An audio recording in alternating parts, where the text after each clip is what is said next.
Wah, katanya 1.000 pengacara yang mau datang. Rupanya cuma 9 orang saja yang datang ini. Jadi ya guys, kasus Hasto ini mulai agak tenggelam nih gara-gara pagar laut ini. Jadi beritanya beralih ke pagar laut gitu ya. Yang lagi rame-rame lah pagar laut, yaitu bambu ya. Sampai si kasusnya Hasto senyap begitu ya. Seakan-akan sudah beres aja kasusnya si Hasto. Jadi ya, yang wacananya nih pengacara atau kuasa hukumnya Hasto bilang 1.000 pengacara akan mendampingi dan membela Hasto. Ternyata yang datang 9 aja kawan. Bagaimana? Yang lainnya kemana itu? Yang berapa itu? Yang 991? Apa dia itu siluman? Aduh, kadang kalau ngomong nggak dipikir juga langsung aja ceplos-ceplos 1.000 pengacara. Heran saya juga, 1.000 pengacara itu dari mana aja gitu loh.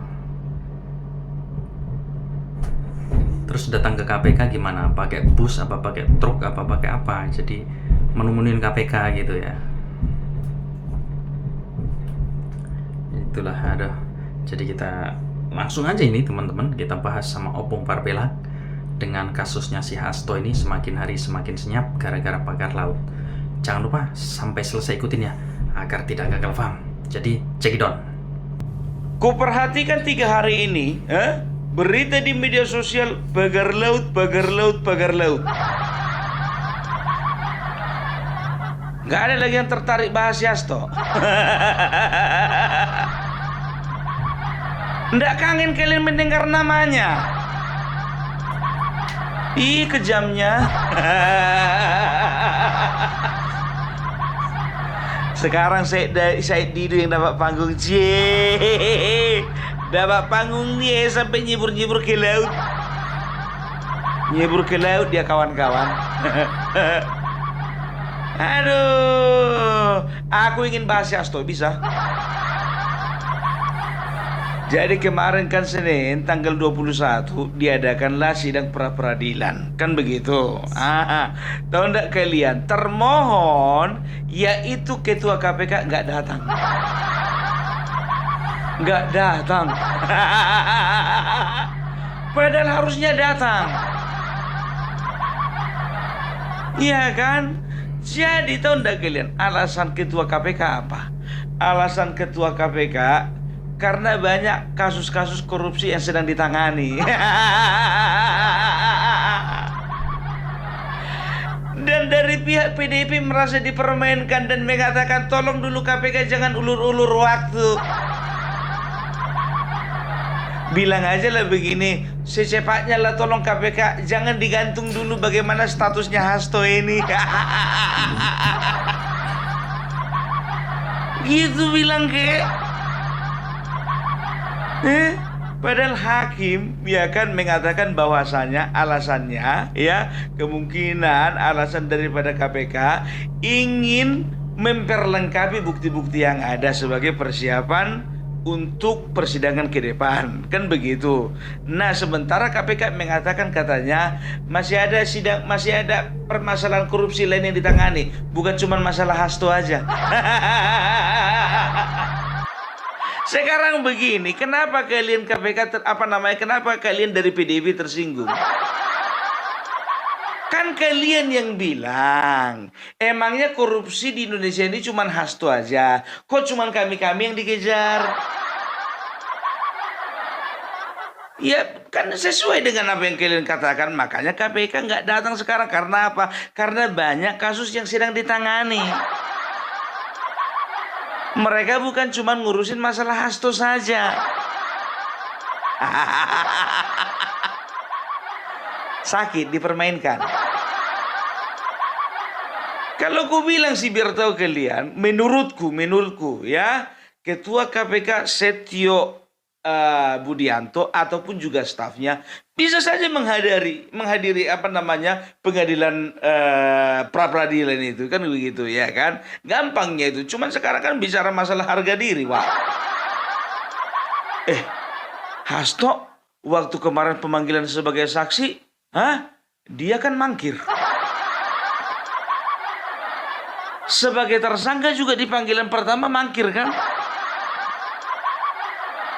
Nah sekarang malah duduk ya, orang PDIP mengatakan bahwasanya KPK itu inkonsisten. Nah yang duluan inkonsisten siapa? Sampean toh? Tenang men, gak usah buru-buru. Mau kemana rupanya? Gimana mau nggak buru-buru ya kan, statusnya digantung ini Pak. Ini masalah harga diri sekjen Pak. Padahal kalian tahu di pemberitaan mengatakan bahwasanya ya PDIP sudah mempersiapkan 9 orang pengacara handal. Katanya 1.000. Kok sekarang yang turun cuma 9?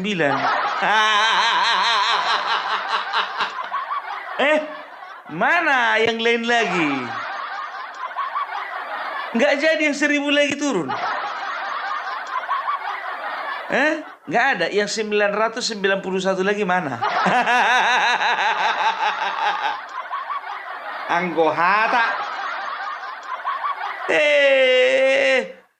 Hasto didukung oleh 1.000 pengacara se-Indonesia.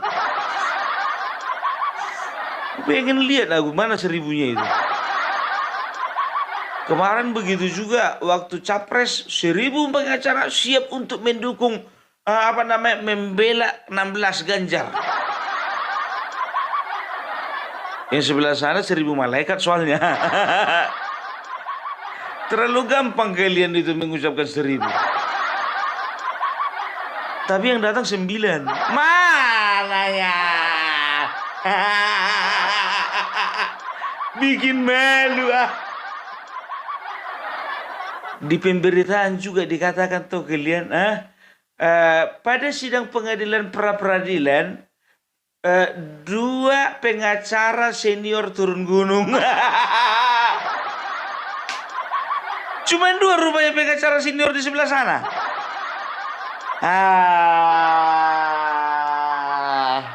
Bercanda kalian kan, mana yang lain pengacara senior yang mana? Nggak kuat apanya bayarnya? Yang pertama Todung Mulya Lubis yang juga kemarin itu mendampingi mereka di MK waktu Pilpres. Yang kedua itu Magdir Ismail ya. Jadi kalau bicara tentang Todung Mulya Lubis ini memang betul beliau itu pengacara senior. Ya beliau itu jebolan dari UI ya, gelar doktornya saja bertokelin dari California. California Wak, bukan kayak si Patra Zain dari Universitas Essex. Aku kalau ingat itu mati kali aku ketawa. Essex University. Di manalah kampusnya ini, pikirku begitu berdoa. Essex University. Iya kan, England. Tapi mending lah Todung Mulya Lubis ini ya kan gitu ya kan. Tapi kalau nggak salah Patra Zain juga kemarin mendampingi Hasto juga ya waktu pemanggilan kedua ya. Ya cocok kalau mendampingi ke KPK memenuhi undangan. Tapi kalau sidang-sidang kayak gini kurasa sanggup atau enggak ya. Essex. Aduh, ingat ya, aku tidak meremehkan sebagai seorang pengacara, profesi seorang pengacara. Karena seorang pengacara itu adalah salah satu profesi yang bermartabat dan mulia. Ya, itu dia ya. Tapi aku kan menyatakan kekagumanku kan. Iya, jadi kalau bisa dikatakan Bapak Todung Mulya Lubis ini adalah orang yang sangat berpengalaman lah, ya senior lah. Ya nggak ada yang nggak tahu dengan Todung Mulya Lubis. Yang kedua, pengacara senior mendampingi ya kan Namanya Magdir Ismail. Jadi Magdir Ismail juga lulusan dari UI. Umurnya itu sekitar 70 tahun Bapak ini ya. Jadi sudah dedengkot juga lah. Wah, kawan ini lebih paten lagi S2-nya itu dari Western University. Ya, bukan, dari Western Australia. Ingat ya, Western Australia. Bukan Essex. Essex. Ya, jadi beliau itu sudah pengalaman ya. Jadi kalau yang nggak tahu Magdir Ismail ini siapa, beliau adalah pengacara dari Setia Novanto kemarin yang akhirnya tetap dimasukkan ke dalam penjara. Yang namanya pengacara itu jangan sampai salah kaprah kalian, bukan membebaskan dari hukuman, tapi membantu para terdakwa untuk mendapatkan keringanan.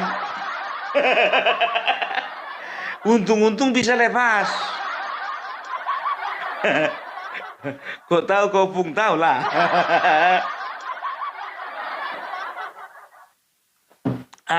Jadi biar tahu kalian ya, siapa ini ya, Bapak Magdir Ismail ini ya pernah memberikan sebuah pernyataan yang kontroversial ya. Korupsi itu bukanlah kejahatan luar biasa.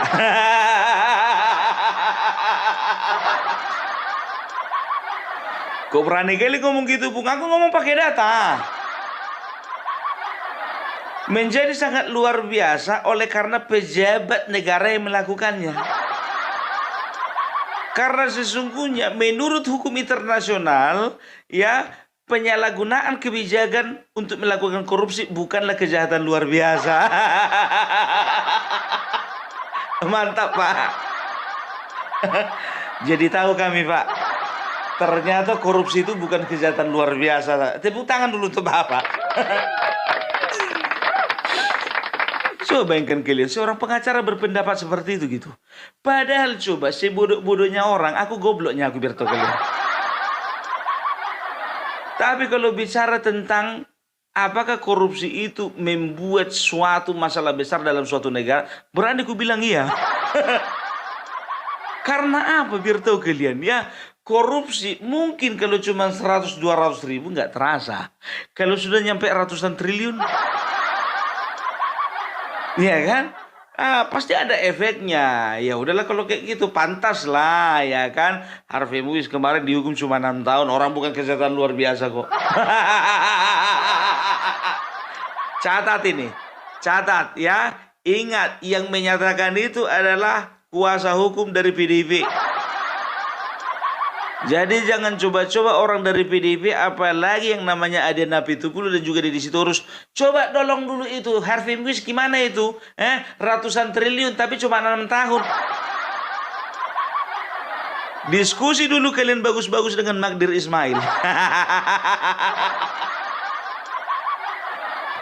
Si goblok-gobloknya aku tapi nggak terlalu goblok. Kalian anggap aku kan? Itu dia, orang awak kuliah jurusan itu. Kenapa dia bilang begitu? Ya, karena memang dia kalau nggak salah jurusannya ya ketika dia kuliah itu kalau nggak salah itu ya hukum dalam perbankan, makanya dia mengatakan seperti itu. Kalau hukum tata negara, cobalah dulu diskusi dulu sama Rocky Gerung.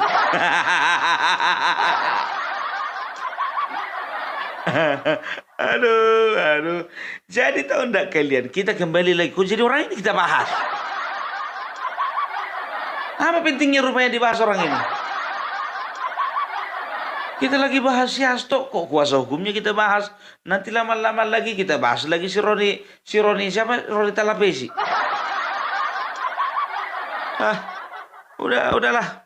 Sedangkan sama aku biar nanti ku bahas Horace Sitorus biar tuh kalian kenal sama dia. Pengacara juga itu. Udah gak usah kita bahas. Kita bahas dulu si Hasto ini, ya kan?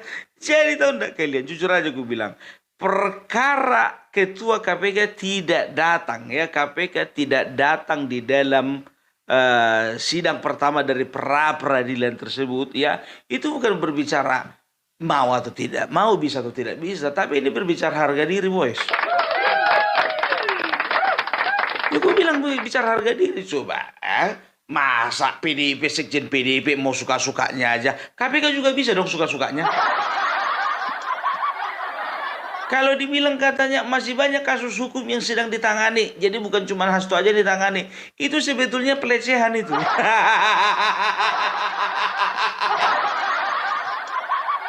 Ya, jujur aja aku bilang, tapi mereka itu malu mengatakan bahwasanya kami sedang dilecehkan. Ku bilang itu pelecehan, ku bilang begitu. Karena apa? Ya, kasus hukum Hasto ini tidak lebih besar daripada yang lain, tapi seolah-olah jadi besar. Kan begitu. Oleh karena apa? Yang pertama sorotan publik. Yang kedua karena dia seorang politisi.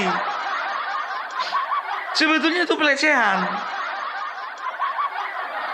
Malu kalian kan? Malu kan? Alah, makanya aku bilang ya. Jadi kita lihat aja, tahu enggak kalian ya, sidangnya ditunda sampai tanggal 5 Februari. Itu artinya 2 minggu lagi. Up, 2 minggu lagi, sebentar lagi mau apa? Kongres. Ono apa iki? Kok digeser-geser terus toh? Tanggal 5 Februari, bulan April berarti kira-kira 2 bulan lagi. Kira-kira selesai nggak ya 2 bulan? Kadang kalau saya dengar sendiri ketawa juga nih si Opung kalau ngomong satu ini ya. Si Opung. Kadang bener juga omonganmu itu ya. Gara-gara pagar bambu jadi agak-agak senyap nih kasusnya si Hasto gitu ya. Enggak lah, Pung, tenang aja. KPK juga nggak akan membiarkan si Hasto tidur nyenyak kok. Si Hasto belum tidur nyenyak, paling dia masih jalan-jalan aja ini. Ya, walaupun dia dicegal nggak bisa keluar negeri, paling dia cuma ke Bali. Biasa, ya paling bawa mantannya Kaisang itu, diajaklah ke Bali, ya kan? Lihat patung Wisnu Kencana itu. Hasto, oke, tadi itu berita tentang Hasto ya. Jadi, iya karena bambu aja ini, pagar bambu ini agak molor kasusnya si Hasto. Diundur lagi ya, diundur sekitar 2 minggu. Waduh, katanya 1000 pengacara siap membela, kok minta mundur ini. Ya wes lah, nggak apa-apa. Yang penting jangan sampai kendor nih KPK ya. Kasus Hasto tetap harus berjalan dan dituntaskan. Siap? Oke, terima kasih yang sudah menyimak dan sampai jumpa lagi dengan berita-berita berikutnya yang populer dan terpanas. Oke, assalamualaikum warahmatullahi wabarakatuh.